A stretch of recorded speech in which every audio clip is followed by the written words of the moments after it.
Hey, it's James Willoughby, and it's Tuesday, January 2nd, 2004. Thought I'd bring you another update. It's been, quite a holiday um week and really almost holiday month. It feels like we're now through, two big holidays, and we had actually surprisingly good numbers of homes sell during the holidays and even more surprisingly, number of homes that had dropped off the market. So I'm not going to give you a complete overview today. What I thought I'd do is make a few predictions about what's going to happen this year and show you some data to back that up. First off, if we go back and look at the graphs here and look at total active listings, that you were reporting December. The fourth week of December at 7766. Yet we had a whole bunch of listings that failed to sell. I'll show you that graph here. So the week, actually, we're going to call it the fifth week of December, but I wanted to put it to compare it with the first week of January of last year, because essentially it's the same cycle. There's a lot of properties that will expire on the very end of a month. So these represent these two graph lines here.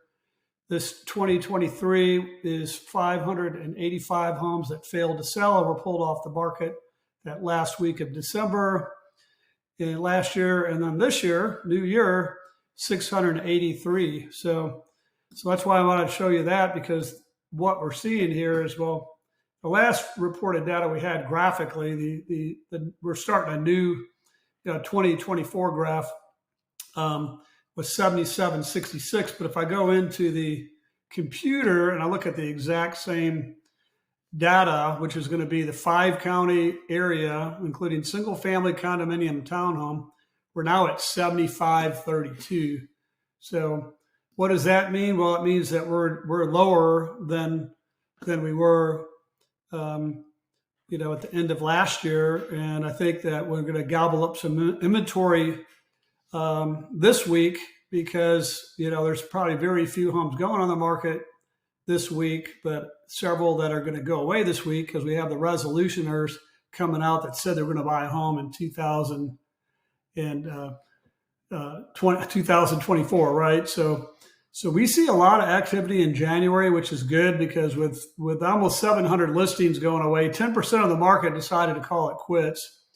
And a lot of these folks aren't going to go back on the market until maybe late spring, early summer. That means right now, if you're a seller, this is probably a great time of the year, because we're going to be at low inventory levels, but with decent demand. And if I move my head out of the way here, you can see last year, you see where the inventory grew in the summertime.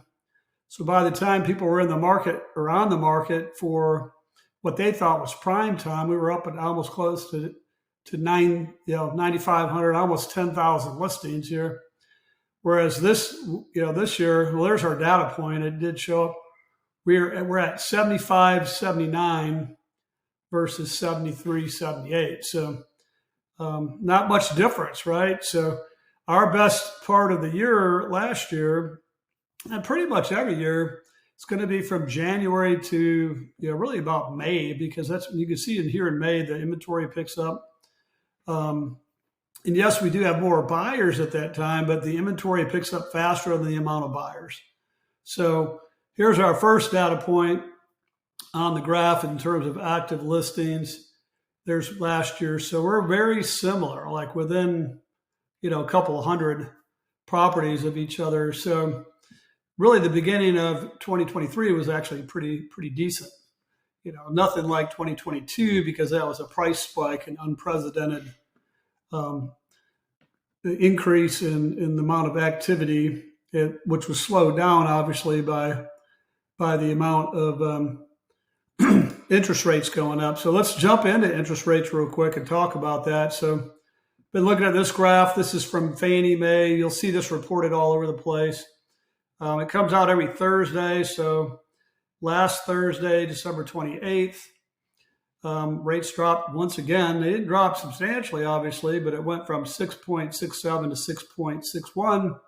I happen to have a son buying a property in New Mexico right now, and so his rate is not locked in. So it's floated down every week since he put it under contract. So I think it was under contract somewhere in November. So he's at like around 7.5, and now it's going to be closer to 6.5. 1 full point drop is what's causing the people to think about buying homes here in the spring. So if you're a seller and you're on the market now, that's good.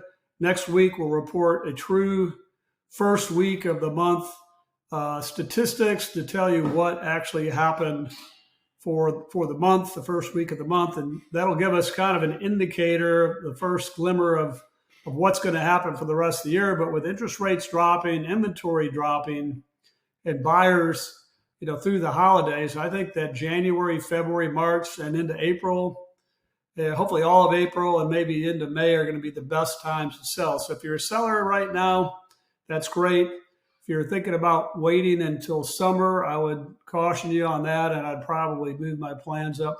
If you're a buyer, right now, we went from 7.79 all the way to 6.61. I would say get out in the market now before everybody else does, so that you can find the right house while there's a decent amount of inventory and maybe a little bit less competition. So till next week, have a good one. If you have questions specifically about the property value of your home, what's going on in your section of the market, we're here to help. We'll look forward to talking to you soon. Thanks.